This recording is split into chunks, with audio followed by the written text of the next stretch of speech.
Well, thank you so much for talking to me today. You've got a book out which has just been released in the UK called Loud. It's the story of I think it's widely acknowledged you're the world's first kind of female roadie. But for those who haven't read the book yet and maybe not sure who you are, how did your journey begin?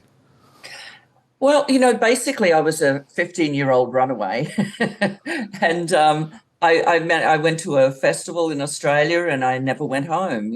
So and music was something that I'd relied on a lot as a small child, and it was a natural attraction for me. And I was invited to a show one day, and I was placed next to the front of house sound console, and I found myself watching everything that was going on around the stage as opposed to what was going on the stage. I was fascinated by all these different people who were running all these different bits of equipment and keeping the show going, and it just fascinated me. And within a few months, I was fortunate enough to be actually doing it myself. So it was, it was a surprise. I mean, it's something that happened and then happened really quickly, which was fortunate. And within a year, I was working with a band called AC/DC. So it goes. And then within a year or so after that, I was working with Status Quo on an Australian tour. So it all went very quickly in the beginning, but has had a longevity of 40 years. So Which is incredible. I mean, AC/DC, that would have been the Bon Scott era, right? The mid 70s. absolutely, absolutely, it was way at the beginning. Yes, yes. Yeah, and as you say, you went on to kind of tour with Status Quo. Was that about 1977? I think I read. No, that was actually 75. It was Hmm. on the level tour. Yeah. So it was 75, end of 75. I just left AC/DC and I'd started working for a major promoter in Australia. And I did Susie Quattro, David Essex, Leo Sayer, and then Status Quo. So, and then I stayed in Australia and did several more international tours and then moved to England. And that's how I ended up working with them again after I'd moved to England. Ah, that must be what I'm thinking of, that Yes, second period. So that correct. was on the lighting rig. Now, I'm very interested in how this works in this era because if you look at video of Status Quo in the mid 70s, specifically for those fans out there, Wembley 74, and there is a concert from 76, very dark, incredibly dark, hardly any lighting, certainly for filming anyway. What kind of 70, lighting? 74, yes. 76. Um, I mean, there was a lot of light there. There was a lot of light there, and there was a lot of light used. There was about 380 individual lamps on that rig that they owned. And what happened is they decided they were going to own their own sound system and their own lighting rig because we were going to be touring nonstop for 3-4 years. So it worked out. It was a financial decision. It was a good decision. But there was like 400 lamps in that rig, PARs and ACs. So what it is you work with the band. What do they want? Do they want blinding light the whole time? I mean, Fran always wanted to see the audience, so there was always that audience interaction and stuff like that. But there were times on stage where they wanted it moody. They wanted that atmosphere where you just saw the three of them in front of the drum kit, in a large spotlight or something. So there was, a lot of stuff like that. And it's funny, because as a lighting person, I wasn't operating the console. A chap called George Harvey, who was one of my mentors early on in the days, and he was the actual designer. What I did is I put it all together for him and made sure everything kept working throughout the show, etc. But I'd be on the headset, with follow spots and all that sort of stuff. So we work within guidelines that the band requests. So I mean, there were times where there was 300 lamps on at the same time, though. So I mean, maybe 74 was dark, but 76 wasn't dark. Hmm. It must just be the filming at the time, perhaps the cameras they were using. Well, no, it's the color, Right. because yeah, I mean, we were using like a lot of primary, solid, deep saturating colors, and the camera can't get that. And what happened just after I finished with Quo, I started working on Rock Palace, that TV show that went out live. And I learned a lot about lighting on that, how you had to use these very light, clear, pastel shades, for the camera to pick it up. Now it's not such a problem because the camera lens is way more sensitive, the equipment's made. But then it was in its infancy. We were just learning. I mean, there'd been no video of live bands, So, on top of the Pops, things like that, they had a lot of white light going solid, Yeah. Which the bands don't like when they're playing live, Definitely. I mean, the period we're talking about is between, 77 and 81, around the time that John Coughlin left the band. Is that correct? No, I started, like I said, on the Australian tour in 75. I Right. rejoined them in 76, and I went through to the end of 79 because they took 80 off. So what I did is in 1980, I took the lighting rig and took it to a production company and did tours with people like Whitesnake and Ozzy's first tour and all these different things. So I ran the lighting rig for the year that they weren't working. But by the time they came back to work in 81, I was already entrenched in this other company, because I was with Elton John at the time. So, I mean, that's the thing with road crew. We stay, we love to stay with a band if it's a good environment. And Quo was an excellent environment. The years I was with them, I think personally, was not only their peak, but it was their peak of happiness as well, and really enjoying what they're doing and all getting on. And, it was just a really wonderful environment to be in, and so after the year off, though, I'd already, I'd already sort of got ensconced with something else because I can't take a year off. I can't afford that. So I kept working, but by then, I mean, I had offers of tours of the States and all different things. So, you've got to take it as a career move, But a lot changed in 81. So I was kind of glad that I'd left anyway, So because, I was loyal to those four members, you know what I mean? So when it shifts and stuff changes, I'd rather not see it. It's nice being in touch with them now, the surviving members. Now it's great, and I really enjoy, whatever chances I get. Bob Young and I stay in touch constantly. Spud and Jilly, we stay in touch a lot. And Fran actually got a copy of the book. He loved it. So, there's stuff like that. So, I'm really happy for the time that I spent with them and enjoyed every minute of it, Did you actually get to spend much time with them back in the day? Like, how much did the crew kind of interact with the band? Well, that's the thing. They were all about that. They were inclusive with so much, they really were. And that's what makes it such a pleasure because you're working really long hours, They do hard tours. They go hard, in those days they went hard, there'd be a lot of days before you'd have a day off, stuff would happen, I mean, it's like them getting arrested in Austria, us getting almost arrested in Berlin, and we'd all get back together and laugh about it, and then get the show back on the road. You know what I mean? So there was a lot of camaraderie, which is why they hold such a special place in my heart. I must have worked for 50 different artists over my career, and people ask me who are your favourites, and I say to them, all over the world, even countries where Quo isn't really known, I say, there's this English band, Status Quo, that I just love the time I spent with them, and AC/DC is the other one, so they're in good company. Definitely. So when you sat down to write this book, what was your thought processes? How long did it take to kind of go through everything? It took a few years because I had no intention of writing a book, but a total stranger approached me here. I live in Los Angeles now. So a total stranger totally approached me out of the blue and said he wanted to write a script, a screen editing version of my life, and I'm like, what are you talking about? And he said, well, you do know you've appeared in a bunch of different people's memoirs and stuff. And it's like, no, I did not know that. I'd never really got into reading people's memoirs. I'd lived with them, so I didn't need to read the memoirs. So, and then someone else called and said, and I sort of put the kibosh on that. I said, because he was more interested in the dirt on the bands that I'd worked for, and it's like, no, that's not what it's about. That's not, that's not the way I roll. So, but then someone else called me and said, I could write your memoir. And it's like, what is going on here? I couldn't understand what all the interest was about.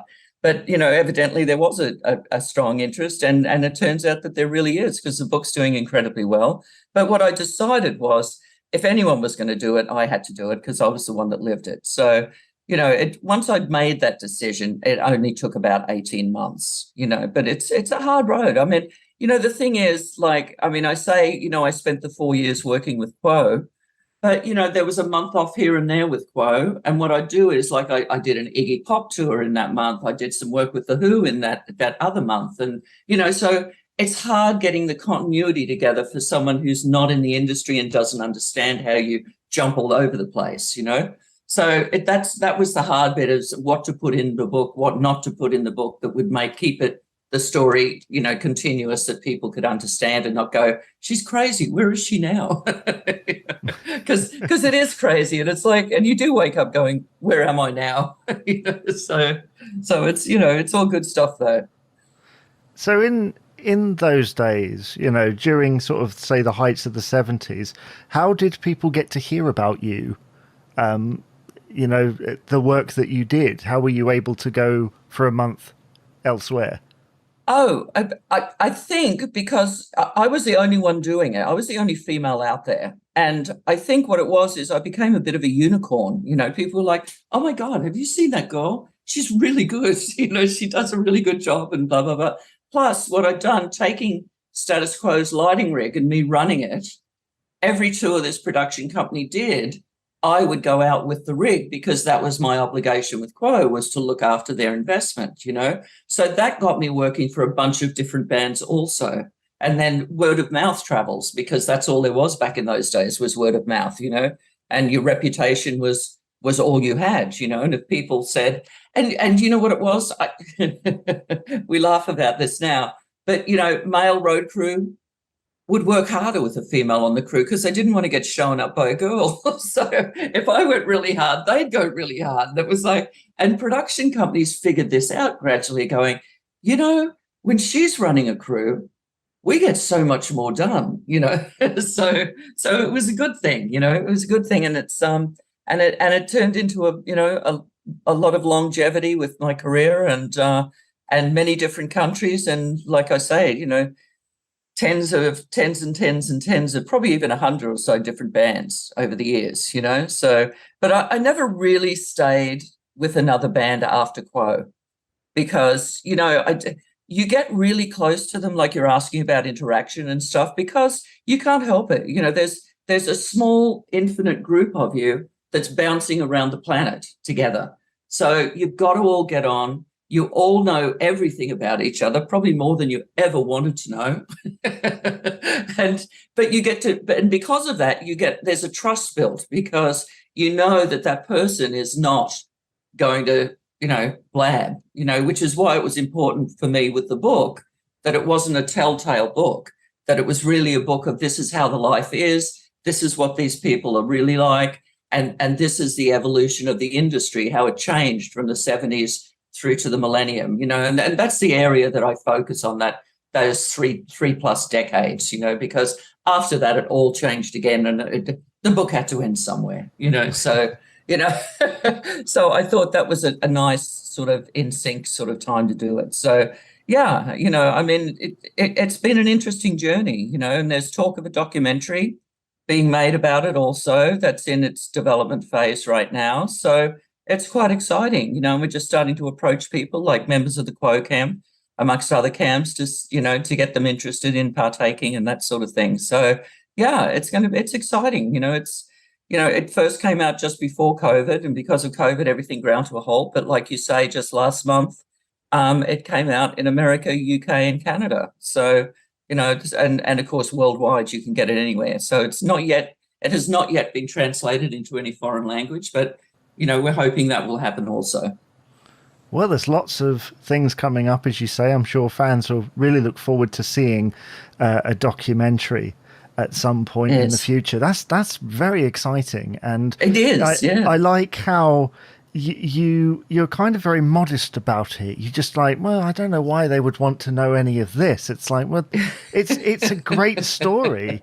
It's a fantastic story, and to go in the spirit of what you were saying about obviously not dishing the dirt on anything. Did Yeah. anything go wrong technically? In the time that you were working with Quo, did anything go wrong technically? Well, funny you say that. Funny you say that. Yes, I mean, there was a couple of times that I mean, I got electrocuted one time. I was operating a follow spot in one of the Odeons through in the UK somewhere, and what I did is I put my hand on the railing of the theatre, and one of their house lights, the wire had come out the back, so it was touching the thing. And of course they weren't turned on during sound check or anything. So it was once they were turned on. Because my follow spot was on Fran, of course, it went whoop whoop back down. After the show, I mean, they noticed everything on stage, especially Fran. He was like, so he says, I moved left and you moved right. What's going on? How come that? And I said, well, I almost got killed and fell off the balcony, for Christ's sake. And he's laughing. Well, he was concerned, but then he laughed because he couldn't understand why I'd made a mistake. And also, like, when I rejoined Quo, when I first left Australia, they'd come from the States, I think, a US tour, and they'd come straight into Germany, straight into Austria, and that's where they had the kerfuffle with the security and that sort of stuff. And so I was actually in Amsterdam, so I'd caught the train into Austria, and they just got out of jail. I arrive at the venue thinking, and they'd asked me to bring some glow sticks. Those, when they were in the packet and they were the straight, sort of thick, sort of stick, like a neon pen or something. Well, of course, I got stuck at customs with those, didn't have any paperwork, couldn't speak Austrian, thought it would be a good idea with these armed guards in the little security shed, while we were trying to get to the next train, because you had to change trains there, and thought it would be a good idea to crack one, hit the light switch, crack one and go, woo, wave them to explain what they are. So I do this, I peel it and I'm sort of showing it to them, and they're looking at it going, was, and I'm going, okay, wait, hit the switch. They hear a crack sound. They don't know what's going on. They think I could be shooting them. Could be a gun cocking or something.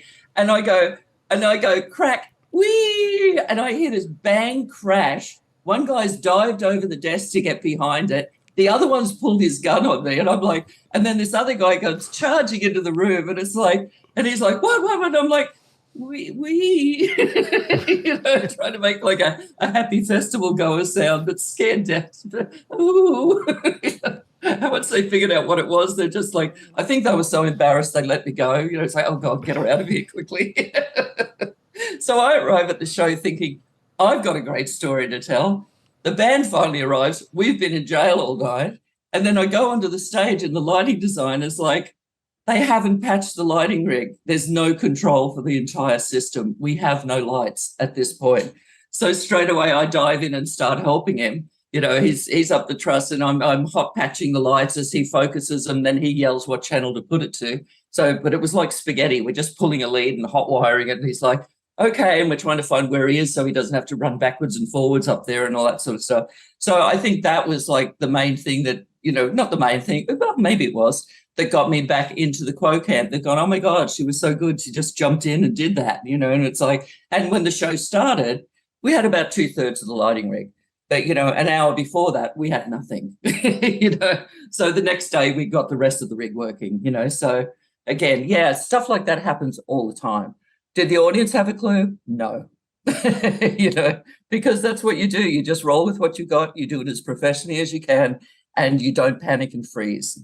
Deer in the headlights doesn't work. And how long did it take you to kind of come to that conclusion?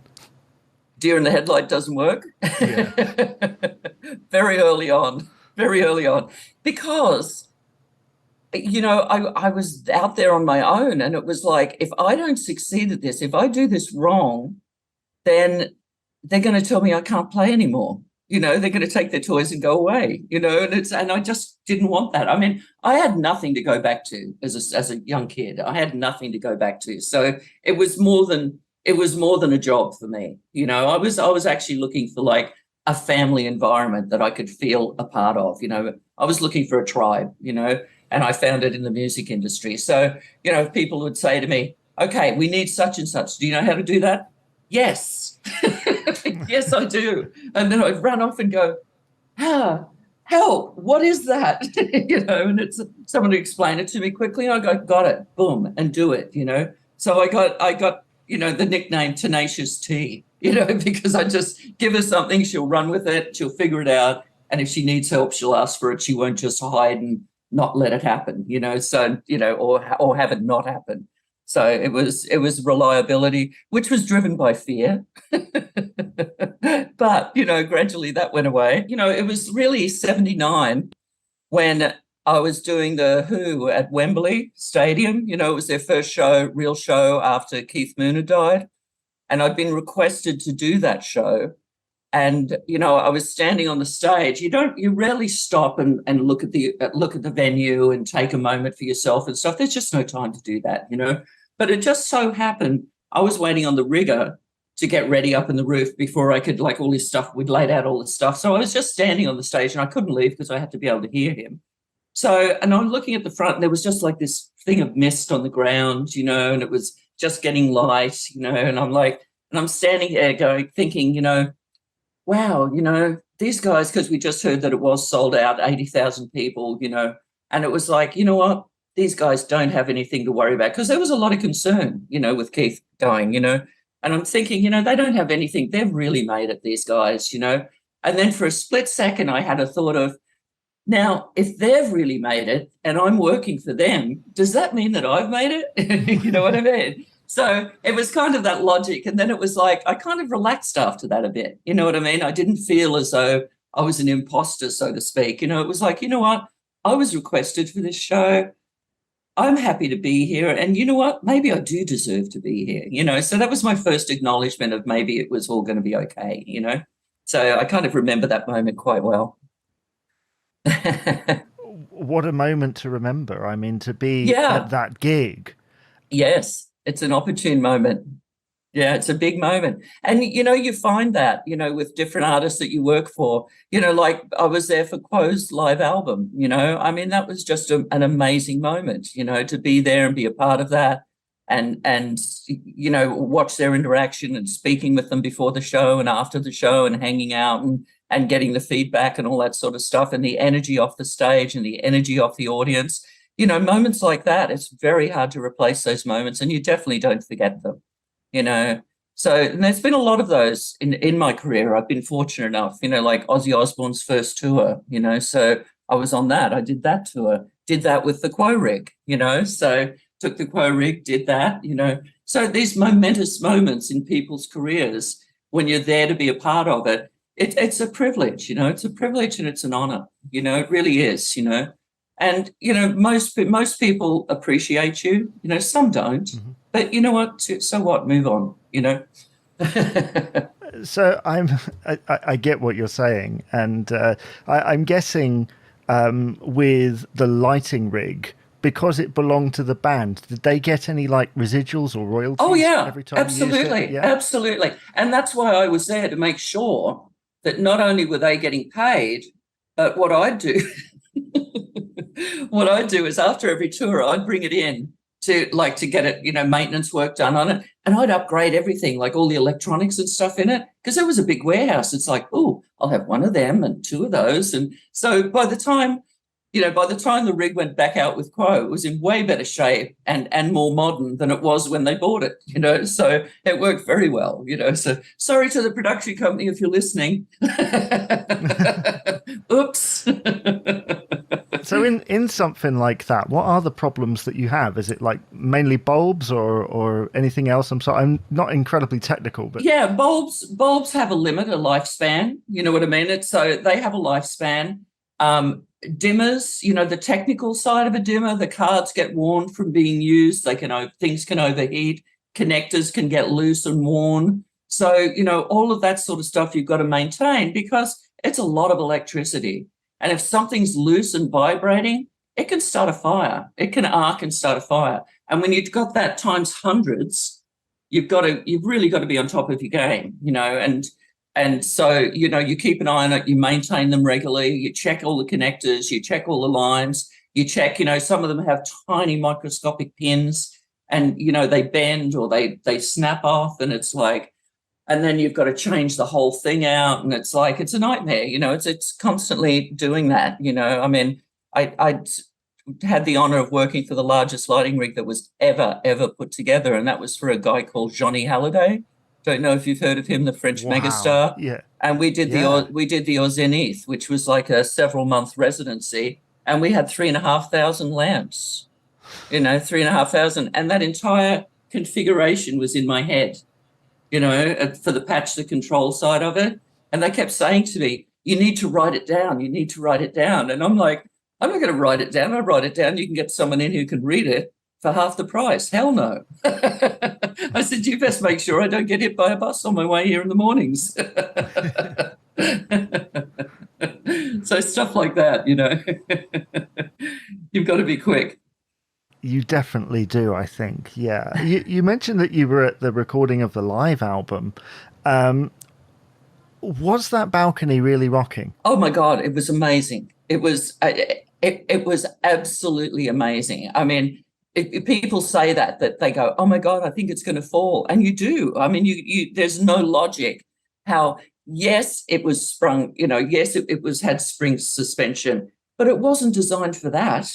You know what I mean? It's amazing it held together. It's absolutely amazing. Every time I'd go there, every show I'd go there with, it was like, it's got to go this time. Oh my God, it's got to go this time. But I never saw it move as much as it moved for Quo, for that live recording. The audience for that show was magic. I listened to your interview with Spud, actually, and he was talking about it, and it was just, the energy was amazing. The energy was amazing. And it's like, you could feel it in the air, and the guys could feel it. The guys, meaning the band members, they could feel it. They come into the venue for like a sound check, and it's exciting, and it's nerves, and it's, because of the upcoming, recording. But the actual night when the audience was in, they're just like, oh my God, this is amazing, and it truly, truly was, I'm kind of sad that I never got to see the reunion tour. I did see Bob about a month beforehand. He was over here in LA, Bob Young, and I just couldn't free up time to do it. He says, you got to come back for this. You got to come back for this. He says, it'll be a one-time only thing, and it's just, I just couldn't do it. And I'm so sad I couldn't do that. That would have been like the piece de resistance in my Quo life. You know what I mean? That would have been like a full circle, So, but, I guess it just wasn't meant to be,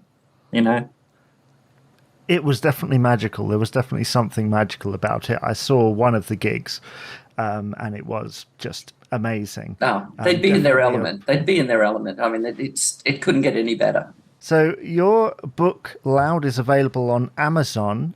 You've got an audio book as well. Yeah, there's an audio version. There's an e-version. And the audio version is actually done by me, so it's in my voice. The print version is available in stores in the UK also now. So you can either buy it online or, through your local bookstore, or, order it however you wish, But, hopefully, people are loving it. I mean, it's such a cross-section of people who are enjoying it. Fans are loving it. They're going, wow, we never really understood how much went on behind the scenes, or we'd never had that window to look through to see how much goes on behind the scenes. So it's great, and it's even people are saying that it's motivational, which surprised me, actually. I thought maybe some people would go, whoa, she led a rough life, what's going on there? You know what I mean? But people actually see it as motivational, and I do a lot of motivational speaking and stuff as well since then, which is something I'd never expected to be doing, So it's been an incredible journey, actually. It's been very interesting. I'm writing a second book as we speak, and, the documentary should hopefully start filming around about August of next year to come out for, the film debuts for 2024. So film takes so long; it's so frustrating. I don't have any patience for that. I tried working in the film industry, and it just drove me insane. It was like, you have to stand there, and it's like, the thing you need to do is like within arm's reach. It will take you 5 minutes, but you're not allowed to touch it for another hour. It's like, oh God, you're killing me. You're killing me. Stop it. I'll go and have a coffee. I don't need a coffee. I want to work and go home. You know what I mean? Yes, I I do. I could have been home 3 hours to go asleep, but no, I had to wait and not touch that for 2 hours. And while you paid me, it's like, oh my God.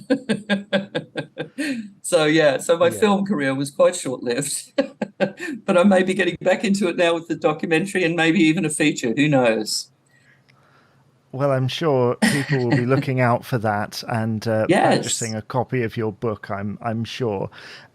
Your stories, even from just talking to you here, are absolutely mind blowing and really, really interesting. I can see how people find you motivational, inspirational. You're one of the first to do what you do, and you've led the way. And it's great to see you kind of spreading the word out about that. And I'd like to say thank you very much for being on the podcast today. Oh, it's my pleasure. I'm so happy to do it. I mean, Quo means, like I said, Quo means a lot to me. And the Quo fans, the Quo army are just something else. Again, I was hoping to get to Butlins this year for the first time. I couldn't do it because the US launch was going on at the same time for the book. So unfortunately, I had to stay and do that. But yeah, it's an amazing thing. It's an amazing thing. The fans are amazing. And, that many people can't be wrong. Occasionally people would say, crew members can be quite snobby from different bands and, to each other, and they go, oh, three-chord wonders. And it's like, you know what? Come on down to the show, stand here on the side of the stage, look out at the audience and tell me that at the end of the show. And they never did. They never said it again. You know what I mean? So because Yeah. you're converted. You go to a Quo show, you're converted, and that's how it should be.